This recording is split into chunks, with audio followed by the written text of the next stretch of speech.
came into the wrestling room, didn't know much about wrestling, thought it was like WWE, like I don't know when is my intro song gonna come in type thing. And I come from a lower poverty area in Southeast Roanoke, and I think what helped me get to the point where I'm at right now is just the fact that I never stopped. I was consistent with my actions. I think I like challenges. I think challenges is what creates a good foundation for your success. I think I'm blessed to have impacted the program, and like all the young guys who are here. Being uncomfortable is what makes you comfortable. You have to always push yourself.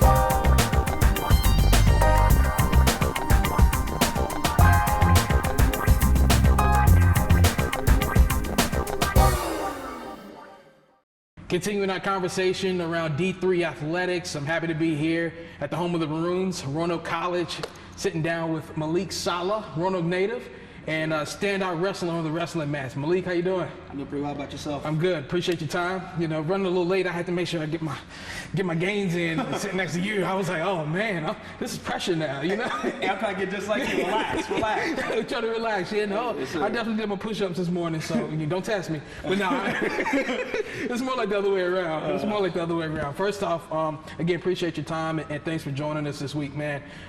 First off, what made Roanoke College home? I know you had to transfer a few years ago. What made it home? Because Roanoke itself is home, but what made Roanoke College home? Oh, well, I think for me, just I heard about my head coach currently, Coach Etchwood, was leaving Fairham and came here in 2019 and started the program, 2020 started the program. And I heard about that when I was at Campbellsville, and I was having a fall with my coach at Campbellsville, and I was looking around, making some options, and Yetzer, I had Yetzer's assistant coach Blake had talked to my other assistant coach, Coach PJ Purefoy, and he reached out to me and said, "Malik, are you done wrestling at Campbellsville?" I was like, "Yeah, I think I'll be done. I think I'm gonna stay here and graduate." He's like, "Nah, you're good. Like you got more in you." And I was like, "Oh yeah, you're right. So I talked to Yetzer, and we did a little bit of cat and mouse game where I talked to them, I visited, and I was like, I might come over here and might not. And they were persistent. Yetzer was persistent talking to me. So wow. I was like, you know what? If he's persistent, I'll go ahead and take the chance on a first year program and ended up having like a lot of early on success. So I'm saying grateful to be here. People support you, people love you, people care about you post college too. So that really is more important to me. Going back just a bit, did you mention you were going to be done with wrestling? Oh, yeah.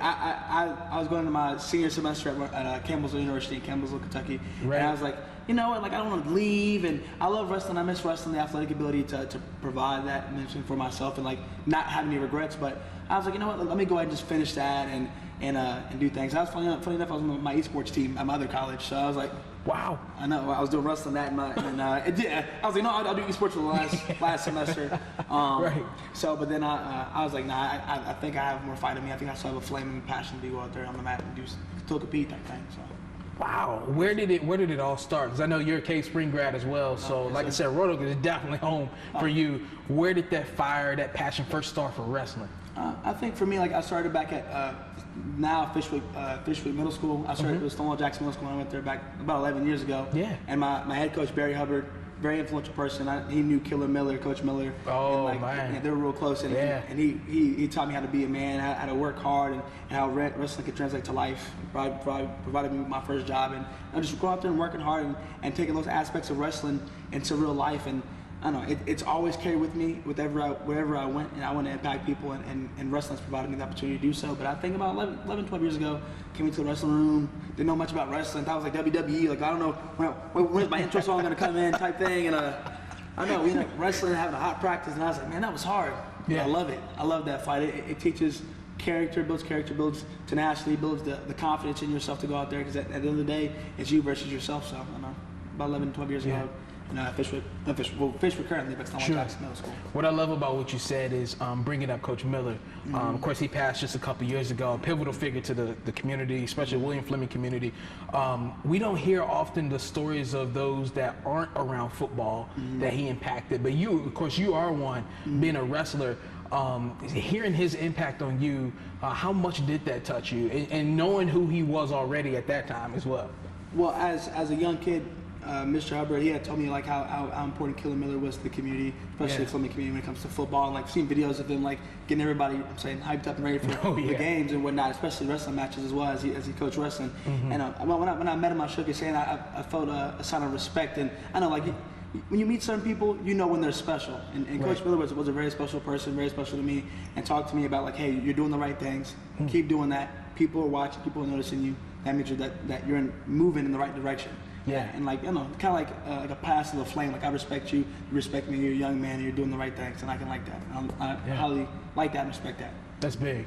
That's real big, and of course, it paid off in a lot of ways. All-American here on the wrestling match. Two-time All-American. Two-time. Let's get it correct. Get it correct. Yeah. Yes, sir. Yes, sir. Hey, I don't want no heat, man. No smoke here. But no, two-time All-American, man.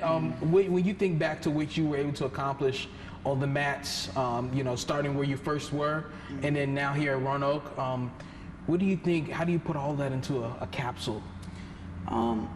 I think the word I'd say would be adversity. I think people need to have adversity in their lives to really understand how to handle challenges. I think me transferring schools and going from what I was used to after 3.5 years there to a different program that had no type of history, no type of experience, because when you take the limb on transferring to a school with no history, you are the history.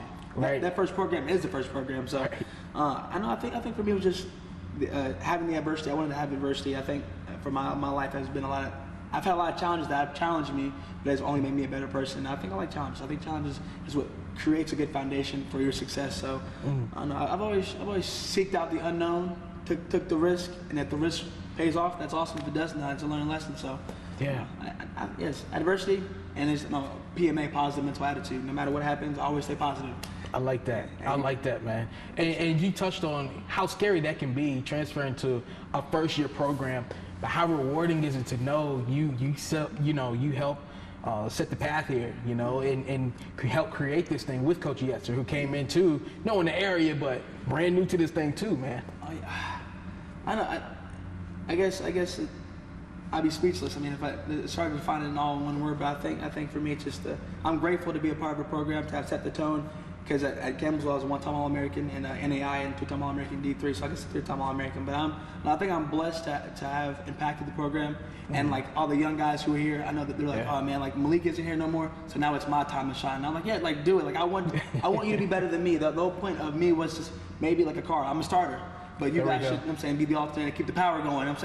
Create a powerhouse. Yeah, I like that. What is your message now to when you talk to other young wrestlers around the area and help train them and help inspire them? What do you typically find yourself telling them in terms of the message you want to send to them?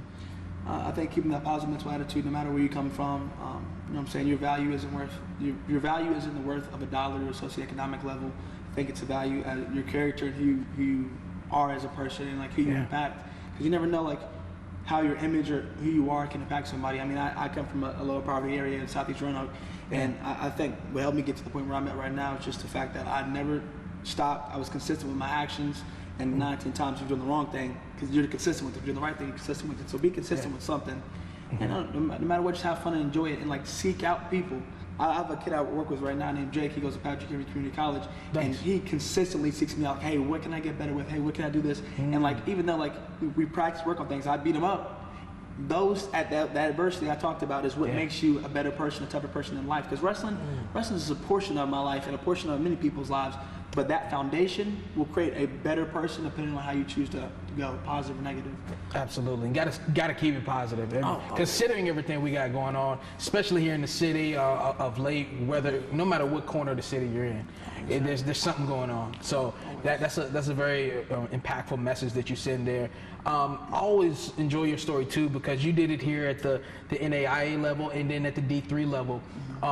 What are the stereotypes that you feel like you helped break when it comes to being an athlete at the D3 and NAIA level? Because we're always thinking, hey, we need D1 or none, right? Yes, sir. I think a lot of people, like for myself, I was offered by Virginia Tech. I talked to George Mason, ODU, before they got cut the program in high school. Appalachian State almost signed there with Coach Mark Bentley. I had all these offers and opportunities, but like at the end of the day, depending on what your goals are, you can still be successful in any division. Everybody's a good wrestler, everybody's a good athlete, any sport you play in any division. Because keep in mind, very small percentage of people make it to college athletics. Very small make it past the first year, especially in a sport like wrestling, where you're gonna have to be tough and show heart and have the adversity and don't mind getting pushed in a way that that might make you uncomfortable, because that uncomfortability, being uncomfortable is what makes you comfortable. You have to always push yourself. Let's say you're a weightlifter, if you're lifting weights, you're not lifting the same weight every single day. Sure. trying to get stronger every single day and lift more and lift more. And it's uncomfortable at first, but then once you get used to that, you go to that next challenge. So I think no matter where you go, be top 10. Be top 10, be top 8, All-American status if you're a wrestler. If you're in any other sport, be the best you can be. And like, you never know. You could, if you want to go to D1, you could do really good in D3 or really good in D2, and then go there, or use your talents and be so successful in your division that you can coach your sport at Division 1. But D1 or die is a ridiculous mindset. I think a lot of people think that, like, oh, I'm going to Division 1, that's the best. But then you go there and ride the bench all 4 years. Yeah, so it's what's the point? The whole point is you're passionate and you love the sport you did as a kid. You didn't worry about D1 or die. You didn't worry about going to division. You didn't worry about going to these certain places. So just be in the moment, be present. If somebody's offering you something, a lot of money, because at Campbell's they'll offer me a full ride, so I was like, oh, of course I'm going to take it. Like, it's a bunch of education, get your degree. Yeah. The It's league, huge. Yeah, the league is nice, but not everybody's going to make it to the league. So, hey, hope for the best, prepare for the worst. When you first decided to come back to Roanoke and come to Roanoke College, what was the family reception like? I imagine there was a little happiness, right? They're like, oh man, he's not all these states away from us now. He's up the street. Oh yes sir. So my mom has only came to at most maybe 20 tournaments throughout my entire wrestling career from middle school up to high school. So and that probably deals mostly with my nerves. I used to be so nervous prior to college type thing. Yeah. So I was like, Mom, like if you come, like I don't want to see you. Like I need you to be like up in the rafters and stuff like that, like far away, and like you point down at me after I win type thing. And I'm like, okay, we got the support there. But I think she was excited. She said, like, do you feel like it's a good change for you? Do you feel like this is what you need to do to get back? And I'm saying back in the groove of things to be positive. I was like, yeah, Mom, of course I don't mind. I'm excited to transfer. I'm excited to get my stuff done. Okay, cool. I support you no matter what. And I'm saying just do the best you can, and just, no matter what, get your degree. And I was like, okay. And when I got here, academically, it was a very tough switch for me. And the answer probably talk about it because Roanoke College is a really tough school.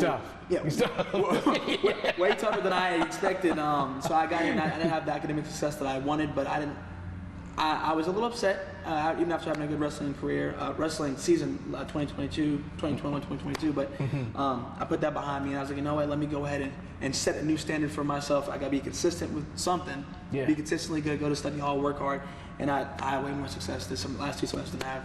That's awesome. Overall. So. That's awesome. What I love is you saw the adjustment that you needed to make, and then you did it. You took that action, and being a wrestler, you got to, right? I mean, if you're going to get paid, you got to do something, right? Hey, it's split-second decisions. You got to decide, man, I'm on my back. And they're looking at me, the camera's recording. I think about, is this going to be somebody's highlight reel moment? Nah, turn. Yeah. No, we got to change the narrative. We got to change the narrative. Yetzer, how important has he been in your life from the time they first reached out to the time in which, he saw you here competing and becoming a 2-time All-American? I think Yetzer's been very imperative. Coach Yetzer, Coach Rosenbaum, Blake has been very imperative. Coach Tadish, a year getting here. Coach Vandenberg, especially because I knew him when I went to PH before I checked for the Cave Spring. But Yetzer specifically, I think he's just never given up on me. Like, even when I had adversity, like academically and stuff like that, even wrestling, Yetzer has never. He's given me hard talks, but talks that are honest. Like, hey, like that wasn't good, but you're not out. Like unless you want to choose to be out. You could be out, but I believe in you, and I know that you can fully do anything you're capable of. And I think that Yetzer instills that in everybody that comes in this room. Like he's hard, right? But he's hard for a reason. He's hard to make you a better person. So I think he kind of gives the energy of, hey, I respect you as a man. I'm gonna sit here and talk to you in your face like this, but just know this is me trying to better you. And just if it doesn't work, then we'll have a man-to-man talk, and then we'll work on a way that makes it more sense to you. But I believe in you. I know you can do anything you put your mind to. Man, I love it. Having known him a couple of years now, even back when he was at Ferrum, he's been a solid dude, man. He never changed. hey, this is the standard. We're going to get there. I don't care how we get there. We're going to get there, man. And every practice is always, we did get this last time, but we can be better. We can be better at this right here. And we just super hard. And he's like, come on, guys, be tough. And I'm saying, I think he just. When he's here, you see the energy raise up tremendously, and everybody's like motivated. And I think Yetzer creates. I don't know. Yetzer has brought in what he took from Ferrum and created a trend of not just winning, but success stories post wrestling, success stories in life. You know what I'm saying? I think a family member, a best friend, I could definitely say that I'm grateful to have in my life impacted me beyond what I could talk about. Speaking of post wrestling, I know you mentioned you got just a few semesters left here Yes, at Roanoke. What's the major, and what do you hope to do? Well, right now I'm still kind of contemplating. I may or may not join the military. I think I might do Navy if I do join a branch right now. I'm kind of going through that a little bit. But I want to do Secret Service. So I'll probably go half and half, go up to DC and be uniform agent for 2 years, and then apply for the Secret Service and get in that way because I have some connections luckily through wrestling. Awesome. I know, and then right now I guess my 2 semesters is to work hard, and right now I'm currently running wrestling camps, and I got a camp in Fishwater, Fishburne High School next month with the Coach Waters, and I have another camp with him the following weekend in Florida, and then a camp with Coach Usher we have in July that I'm as an assistant clinician type thing. So right. I don't know. Right now I'm trying to save money and be a better investment, get my credit right, to have a 750 credit score, and saying, that's big goals. Retire about 40. That's the goal. Retire about 40. I like it, and what I like the most about all of that, you still gonna be in shape, you doing your thing though. Yes, sir. And toned, and you swole. Give me a couple years, I'll be right there with you. But nah. I'm a certified trainer. We'll get there. Okay. Y'all watch out now. Couple years, I'll be ready. I'll be ready to roll, man. I'll be ready to roll. Yes, sir. Mahlic, appreciate you, dog. Hey, Good stuff, man. Yes, sir. Appreciate you.